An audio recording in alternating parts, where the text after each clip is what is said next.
योगी जो कह रहे हैं उसका सैंपल भी गोरखपुर में दिख गया, जब जनता दरबार में कुछ फरियादी उनके सामने फरियाद लेकर आए थे। जो लोग कहते हैं ना, योगी के चश्मे में सिर्फ भगवा नजर आता है, वो 34 सेकंड के इस वीडियो को जरूर देखें। न हिंदू न मुसलमान, सबके साथ एक निदान। कौन क्लास में पढ़ती है? एक मैं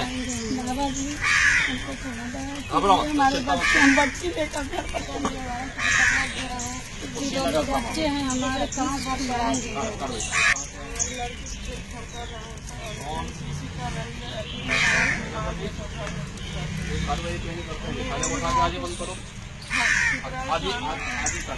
और जो उनको बचा रहा है उसके खिलाफ कठोर कार्रवाई करो। हम जांच करवा देते हैं।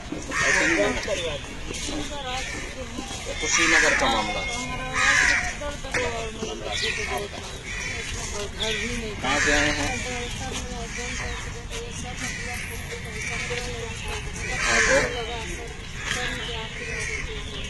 इसका स्टेट वगैरह कहाँ उपचार हो रहा है?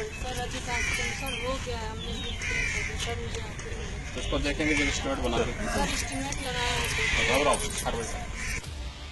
योगी 80 में 80 नंबर ऐसे ही दिलवाएंगे। जो लोग कहते हैं योगी धर्म देखते हैं, उसका जवाब है योगी कर्म देखते हैं, जैसा कर्म वैसा दंड।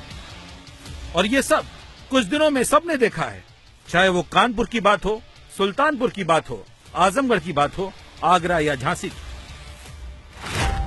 कानपुर में बीजेपी पार्षद के पति ने गुंडई की कार की मामूली टक्कर के बाद पार्षद सौम्या शुक्ला के पति ने अमोलदीप सिंह नाम के एक व्यापारी को अपने बाउंसरों के साथ मिलकर इतना मारा कि उसकी आंख में गंभीर चोट आई है। मेरे हस्बैंड की तरफ गई तो मैं उतर के उनकी वाइफ के पास गई कि रिक्वेस्ट करी थी प्लीज उनको छोड़ दीजिए, हमने कुछ नहीं करा है, हम सॉरी कर रहे हैं हम, लेकिन उन्होंने नहीं सुना हमारी कोई बात, बस वो उनको सिर्फ मारते रहे। काफी भीड़ भाड़ वाली जगह थी, बाकी लोग नहीं आते, लोग खड़े थे वहाँ, सब सिर्फ वीडियो बना रहे थे, वहाँ कोई कुछ नहीं कर रहा था, सिर्फ वहाँ पे खड़े होकर सब तमाशा देख रहे थे और वीडियो कर रहे थे बस। पुलिस आई मौके पर, कंप्लेंट किया आप लोगों ने? पुलिस आई बट पुलिस ने कुछ नहीं करा। मैंने अपने ब्रदर को तुरंत फोन करा, गाड़ी में से फोन किया, मैंने स्पीकर पे फोन करके किया कि ताकि वो मेरा फोन ना छीन ले। मैंने स्पीकर पे फोन करके इसको फोन किया कि तुरंत आओ। मैंने उसको बोला मैं सिटी क्लब के सामने हूँ, फटाफट। ये पहुंचा, इसको भी मारा है, मेरे जीजा जी थे उनको भी मारा है। मतलब वो उनको पुलिस का भी डर नहीं था, पुलिस खड़ी थी वहाँ पे, बट वो सिर्फ इतने मतलब क्या थे वो लोग कि उन्होंने मतलब सब हमारी सब खराब कर दिया। भैया FIR हमारी दर्ज होनी चाहिए, उल्टी दर्ज हुई है ये दफाई जो लगाया उन्होंने। मारपीट तो जो आप लोग की तरफ से की गई है, आंख चली गई है उनकी, गलत है वो। उनकी मां का तुरंत स्टेटमेंट है, उनकी आंख पहले से खराब थी, उनका पहले से ये सब चल रहा था। और आपके पास अगर वो उसकी फोटो क्लिप हो तो उसमें आप देख सकते हैं कि किसी भी आंख का ऑपरेशन 24 घंटे में, जब एक छोटा सा मोटा मोतियाबिंद का ऑपरेशन होता है उसकी तो 2 दिन बाद पट्टी खुलती है, इसमें पट्टी तुरंत 24 घंटे बाद वहां पर उससे फोटो आ रही है बराबर। पुलिस भी गई, तभी वो जो बयान दे रहा है उसमें उसके कहीं भी चेहरे में पट्टी है, रट्टी कहीं कुछ नहीं है। वो जबरदस्ती का उसने प्रोपोगंडा बना लिया है और कुछ नहीं है। अच्छा हुआ क्या था एग्जैक्टली आपसे जानना चाहिए, क्योंकि कहा जा रहा है कि रोड रेज में साइड लेने की कोशिश की जा रही थी, क्या ऐसा कुछ हुआ था? हम उसमें कोई बात नहीं, वो जो है कोका कोला चौराहे से इसमें थार आगे लगा करके लहरा रहा था, क्योंकि नशे में था ही। उनके बयान देखिए बदलते भी गए बराबर बीच में, क्योंकि वो पहले कह रहे थे दुकान बढ़ा के आ रहा था, 100 बढ़ा के, फिर अभी कल ही उनकी मैडम ने बोला कि जो है एक जगह पार्टी से आ रहे थे, पार्टी से स्वाभाविक उन्होंने ड्रिंक कर रखी। और इस वक्त उसकी हालत गंभीर है। आरोपी का कनेक्शन बीजेपी से है, तो उस पर क्या एक्शन नहीं होगा? योगी राज में तो ऐसा नहीं होगा। योगी राज में जो जैसा करेगा वो वैसा भरेगा। जब ये 5 लोग जो जिनके मेडिकल हुए थे उस समय, चूंकि मेडिकल के बाद से पता चला कि ये लोग तो इन्वॉल्व हैं, तो उनके हम लोगों ने नाम बढ़ाए, गिरफ्तारी करेंगे। और भी किसी लोग का रोल आएगा किसी भी प्रकार से, किसी भी लोग किसी भी व्यक्ति का, तो उसके खिलाफ भी कार्रवाई की जाएगी। सवाल लेता हूँ, चूंकि आप सर आरोपियों की गिरफ्तारी के लिए लगातार दबिश कर रहे हैं, इनाम भी इसमें घोषित कर दिया गया आप लोग की तरफ से, इन्वेस्टिगेशन आगे बढ़े, गिरफ्तारी जल्द से जल्द हो, इसको लेकर के पुलिस की क्या कोशिश है? देखिए, जैसा कि मैंने बताया कि हम लोगों ने टीमें अलग अलग स्तर पे बना दी हैं, और हमने जो ये अभी जो 5 लोग जो नाम प्रकाश में आए हैं, इनके खिलाफ हमने इनाम का भी घोषणा कर दिया है, और जो टीमें हैं वो लगी हुई हैं, और हमारी कोशिश यही कि जल्द गिरफ्तारी हो जाए। इसमें डीसीपी से करना है कि जल्द से जल्द आरोपियों की गिरफ्तारी की जाएगी, उनकी गिरफ्तारी के लिए इनाम भी घोषित किया गया है, और कानपुर पुलिस इस बात को लेकर के कटिबद्ध है कि आरोपी कोई भी हो उसकी गिरफ्तारी जल्द से जल्द होगा और कानून अपना काम करेगा। क्योंकि सुल्तानपुर, आजमगढ़, झांसी, आगरा में सभी जगह आरोपी हिंदू या सनातनी थे या बीजेपी से जुड़े थे, लेकिन योगी ने न जाति देखी न धर्म, सिर्फ राजधर्म निभाया, अपराधियों पर बुलडोजर चलाया और सबको न्याय दिलाया। समाज के जिस क्षेत्र में जो व्यक्ति है वो अपने कर्तव्य का ईमानदारी पूर्वक निर्वहन करने लग जाएगा, अपने आप ही भारत दुनिया की एक ताकत बनेगा, उसको कोई रोक नहीं पाएगा। और आज देश के अंदर ये भाव पैदा हुआ है जिसमें हम सबका दायित्व राष्ट्र प्रथम होना चाहिए।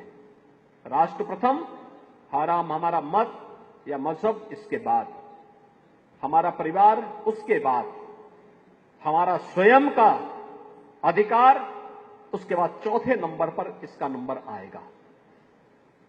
लेकिन दुविधा कब आती है? जब हम अपने स्वयं के कर्तव्य को, स्वयं के अधिकार को सबसे पहली प्राथमिकता देते हैं और राष्ट्र को सबसे बाद में प्राथमिकता देते हैं, तभी समस्या खड़ी होती है। इसलिए हमें इसको घुमाना पड़ेगा और उसको नागरिक कर्तव्य के साथ अपने आप को जोड़ते हुए पहले राष्ट्र, फिर मत या मजहब, फिर उसके बाद परिवार और अंत में स्वयं के बारे में। योगी के दिमाग में 24 में दोबारा मोदी को लाने का प्लान चल रहा है और जो भी इस प्लान में रोड़ा बनेगा उसको पाठ पढ़ाया जाएगा। उसमें योगी ये नहीं देखेंगे कि कौन किस धर्म का है, कौन किस पार्टी का है और कौन बीजेपी का नेता है, क्योंकि इसी लॉ एंड ऑर्डर के बूते वो दोबारा यूपी की सत्ता में आए और यही लॉ एंड ऑर्डर 80 सीटों पर भी काम करेगा। इसीलिए लॉ एंड ऑर्डर पर वो कोई समझौता नहीं करेंगे, क्योंकि योगी भी जानते हैं विरोधी नहीं छोड़ेंगे। पुलिस कोई कार्रवाई नहीं कर रही। बुलडोजर का स्टीयरिंग बीजेपी के हाथ में है, बीजेपी के हाथ में स्टीयरिंग है।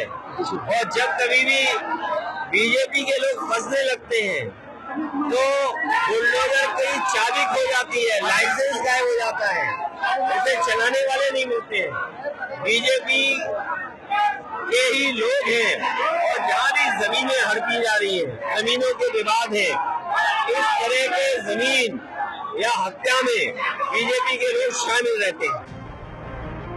विरोधी घेरने में जुटे हैं, लेकिन योगी इसे और भी हाइप पर ले जाने में, जिसका अंदाजा 24 घंटे में योगी के तेवर से पता लग गया है। योगी ने अधिकारियों को अल्टीमेटम दे दिया है, काम नहीं तो किसी को वो बख्शेंगे नहीं, चाहे वो अधिकारी हो या फिर कोई और।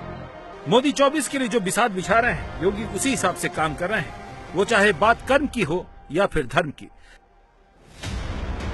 अयोध्या में राम मंदिर उद्घाटन के भव्य प्रसारण की तैयारी है, ये बात राहुल गांधी भी समझ रहे हैं, क्योंकि उन पर आरोप लगते रहे हैं राहुल अयोध्या अब तक क्यों नहीं गए हैं।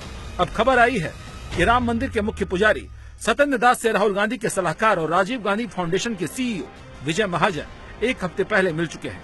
विजय महाजन समेत कुछ कांग्रेसी नेताओं ने श्री राम जन्मभूमि मंदिर के मुख्य पुजारी से संपर्क किया था। तो क्या प्राण प्रतिष्ठा कार्यक्रम में नरेंद्र मोदी के आने से पहले राहुल गांधी अयोध्या आना चाहते हैं?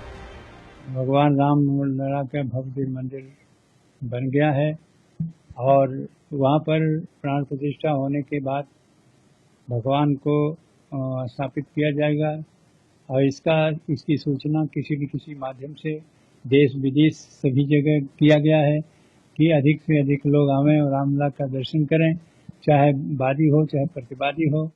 इंडिया टीवी हर वक्त हर जगह डाउनलोड करने के लिए सर्च करें India TV news Google play store या ऐप स्टोर पर।